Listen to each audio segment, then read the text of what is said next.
all about. Sundays in February. It's perfect.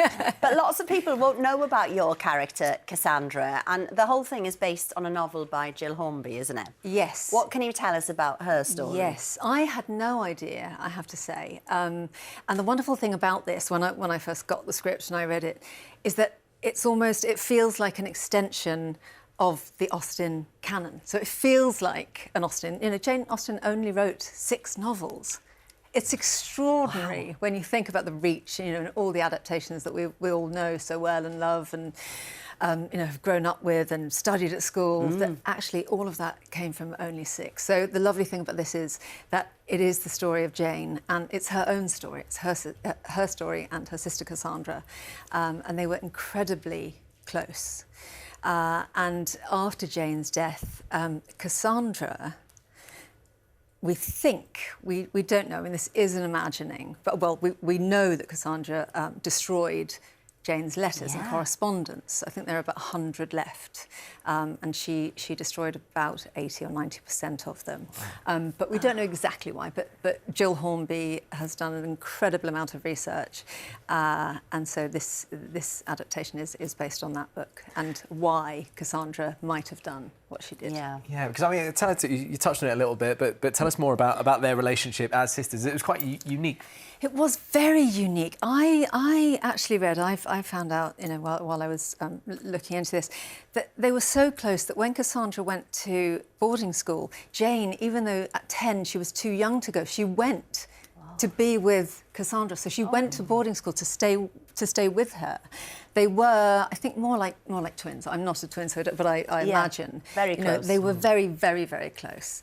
And so I think, you know, my opinion is that Cassandra did it to protect her sister and to protect her sister's legacy, which is amazing, really, to think, you know, the sort of foresight that she had. You know, we live in a time now where everybody wants to know everyone's inner thoughts and feelings. We know everything about everyone, and you know, we have social media and you know, the internet, and actually to sort of think ahead and make Jane's legacy about her work and not her personal thoughts and feelings about, you know, possibly neighbours or, you know, friends, or it's really quite brave and very noble, I think. Yeah, it's a real insight, isn't it, to the sisters. Trini, we think you're a fan of Jane Austen. I love Jane Austen. Are you looking forward to this drama? Honestly, no, so much, because it's my kind of drama, and probably Elizabeth Bennet's my favourite character. But it's interesting when you say what you said about, because I think that her observation of people is very timeless, and she was about female friendships because she never married or had children. So I love that about Jane Austen when I read it, because you really, it transcends through time, and you have, you know, the way she describes relationships is pertinent to today. So I love it. And still so relatable, you know, those relationships. There was one thing as well when you guys were filming, that apparently your breaks in between shots wasn't all filled with mobile phones because you got too into character. Breaks were the best bits. Yeah, I mean, you know, we are all on our phones all the time, and I think probably it was to do with being in an old country house somewhere, freezing with very bad signal. You do tapestry. So no, I do tapestry. I do love to do a tapestry. It's that sort of thing. You know, people sit around and do crosswords, or, you know, people are on their phones. But in this instance, we were, you know, mainly women.